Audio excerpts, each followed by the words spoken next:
Dalawang menor de edad ang arestado matapos umanong nakawa ng isang paaralan sa Santa Ana, Maynila.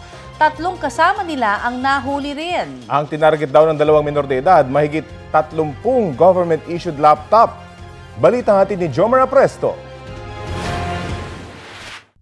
Sirang pinto at charge card cabinet ang bumungad sa mga guro ng isang paaralan sa Santa Ana, Maynila nang magbalik eskwela nitong Martes matapos manalasa ang habagat at mga bagyo noong nakaraang linggo.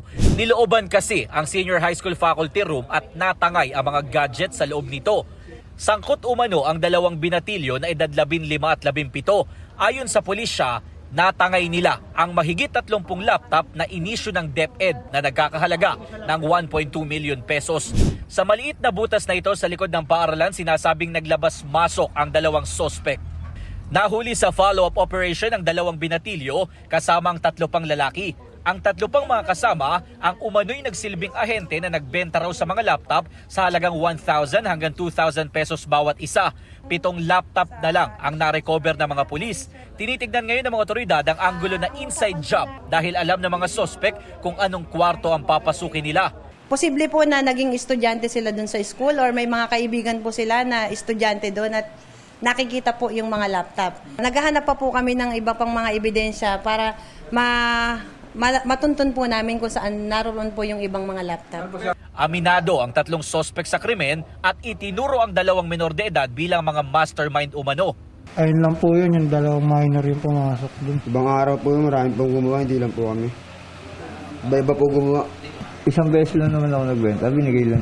Pagkabigay sa akin ng laptop. Mahaharap sila sa reklamong robbery. Dadalhin naman sa DSWD ang 2 menor de edad.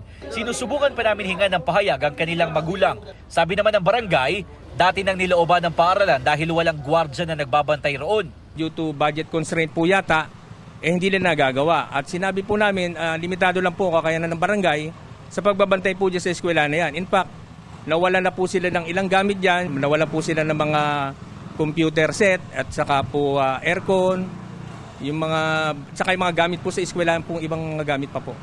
Sinusubukan pa namin kunan ng pahayag ang paaralan.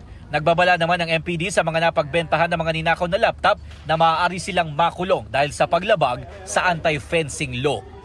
Jomar Apresto nagbabalita para sa GMA Integrated News.